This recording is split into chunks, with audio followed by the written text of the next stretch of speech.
So, as you guys know, I've been comparing and reviewing the newest Apple Watches against the older ones, and so far what I can tell you is with the Apple Watch Series 6, it's a great device. It may not be the best priced Apple Watch, but honestly, it's the best Apple Watch you can probably buy right now. And to be honest, I mean, if you need to go get a watch, if you have all the money in the world, picking up the Apple Watch Series 6 is it's the best one you can get. You know what I mean? It's like getting the iPhone 12 Pro or 12 Pro Max when it comes out. It's like getting the 16-inch MacBook or the iMac Pro or whatever, or the Mac Pro for that matter. These are the best machines you can have at the time. And in my opinion, getting the Apple Watch Series 6 is a no-brainer if you have the money. However, I definitely do think there are some things with the Apple Watch Series 6 that, kind of make it not the best deal for the price, in my opinion. I feel like this watch, if it was priced at $349 or something, or even cheaper than that, it may have been a better deal. But for the baseline price being $399 for this watch,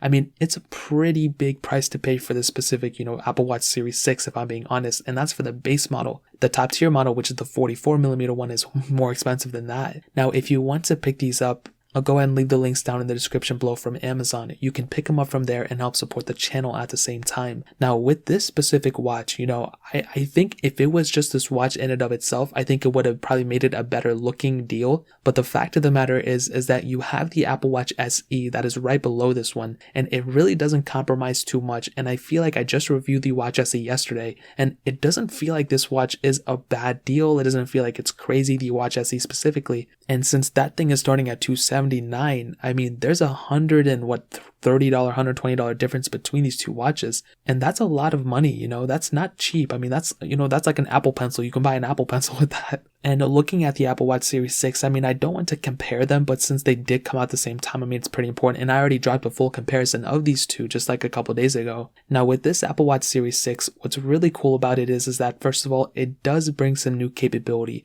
Visually, it looks exactly the same as the Apple Watch Series 5, which is not a bad thing. It's really hard for me to envision, what Apple is going to do above this. Maybe they can add a camera to it or something. I think that'd be really cool. You do get some new colors for this specific Apple Watch, which is cool. And I think that's going to be another huge selling point of this. With the Apple Watch SE, it gets 2 or 3 colors.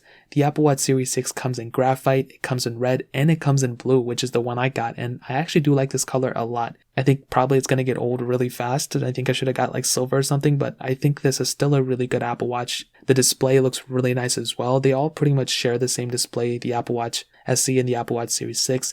You do get that always on display though on the Apple Watch Series 6, which is really cool. Now it is, Apple has stated that it's 2.5 times brighter than the standard Apple Watch Series 5 that it's kind of replacing. Now you might automatically think oh, that's a really good deal. That's really awesome. It's an extra feature. But do keep in mind that because you are increasing that specific always on display brightness, that does mean that the battery life will probably end up going down a little bit more. And that is one thing that I kind of saw when I was charging my Apple Watch SE and my Series 4 even, and kind of compared the standby time to the Series 6, I saw that my Series 6 was kind of going down in battery life much faster than even my Series 4. Now, that always on display has a lot to do with it. I think that's the main proponent to it. But you also have to keep in mind that that is technically a feature. So you can always disable it. It's not like it's always on, but that is something that, you want that always on display so that it's always on. That's kind of a selling point for it. Now, I found it really interesting too that Apple didn't really talk about battery life too much in this Apple event, which was very interesting. They just kind of went straight for the features and moved on. Now, the most important feature I think that this Apple Watch brings is the blood oxygen levels indicator. Now, this is totally different from the ECG and their heart monitoring that's approved and everything from doctors or whatever. This technically isn't approved by doctors, but it's a way for you to be more conscious of your body. And this is something that's also very important. You look at a lot of other devices out there, there's dedicated devices that do what this Apple Watch can already do built in. It does have the new red IR lights on the bottom too, and it's standard with the built-in green ones as well, which I think is the heart or whatever, I don't know. And what's cool about this in terms of a functionality standpoint is that it just works. You go ahead and set it up one time, you go ahead and put your finger against your little Apple Watch knob, and it pretty much will take a couple seconds and go ahead and tell you if you're healthy or if something needs to work or whatever. And like I said before, that's another really important thing. That's a huge selling point for this.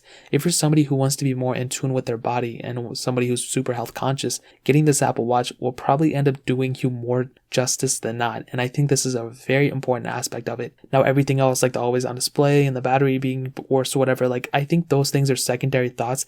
If that blood oxygen level thing is that big of an important deal to you, then obviously paying the money, the $399, it's not going to seem like that much money for that important of a feature if it's important to you. However, if you don't really care, then I think getting the SE is probably the better way to go for a majority of you. Performance wise, it has the Apple Watch Series 6 chip, and it's the latest Apple Watch, so it's going to be getting software support for a very long time. Keep this in mind. For the next couple versions of watchOS, Apple is going to keep this Series 6 in mind. They're not going to purposely push out a watchOS update and make it not work on the Series 6 or make it, unstable on the Series 6. They're not going to do it. This watch is going to be supported for a long time. It's going to be perfectly fine. I had the Series 0, which was the first Apple Watch that came out. It was extremely slow, but it was extremely stable too. I never had any issues with it. Same thing with my Series 2, 3, 4, and 5, and now with the Series 6. It's probably going to be the same exact way. And I compared the Series 6 to a lot of other watches too, the previous ones, and I saw that the Series 6 is the faster watch. When you're going day to day though, you're not going to notice it. It's not like you're going to be like, oh my god, my watch is so much faster than my previous one or whatever. You kind of just get used to it. My Series 4 was way faster than my Series 2,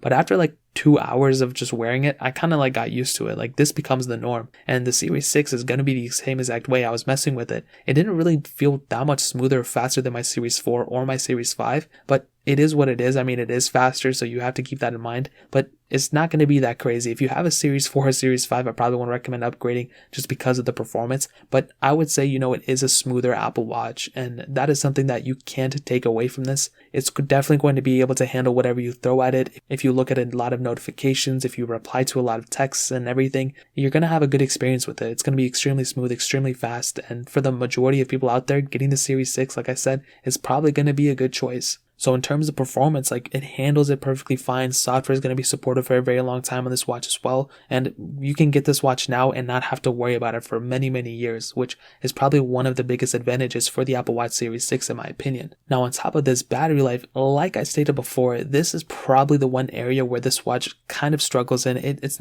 not a struggle in terms of, it'll die in one day. You can definitely get multiple days out of this watch, but I wouldn't necessarily say it's my first go-to for the best Apple Watch battery. But I will say, if you get the Apple Watch Series 6 and you're okay with the bigger size, getting that 44mm watch, that bigger model, may be a better choice if you're trying to get the best battery life, because you do have a bigger size battery in that specific watch as far as I know. It is a bigger display, it is a bigger watch, so you're going to have to get used to it. But I think for a majority of people out there, getting the Apple Watch Series 6, the bigger model, will end up getting you a better battery life, and in turn, you won't have to worry about too much about the battery life being worse or whatever. So that's another big important thing to keep in mind. I would be totally okay if the battery life was, so I think for a majority of people, getting the bigger model may actually be the better choice. So in terms of pretty much everything, and to kind of sum up this video and review, I think the Apple Watch Series 6 is a great watch to pick up. I think, it's the best Apple Watch out there right now, and it's probably one of the best watches you can buy in terms of a, smartwatch, landscape. There's really not that many options, but the Apple Watch Series 6 is probably the pinnacle. Maybe the Galaxy Watch is a little bit higher, a little bit lower, depending on what you're looking at, but the Apple Watch Series 6 for $399 is a very good watch to pick up, but I think it may be even overkill for a lot of people. I think if you're going to turn the always on display off and you don't really care about the, the blood oxygen levels indicator, getting the Apple Watch SE is probably the smartest thing you can do. You can save that money and you can just go invest it or do something else you want to do with it, but you can still do 99% of what an average person is going to do on their watch with an Apple Watch SE. You're just not getting a blood oxygen level indicator and you're just not getting an always on display, but everything else for the most part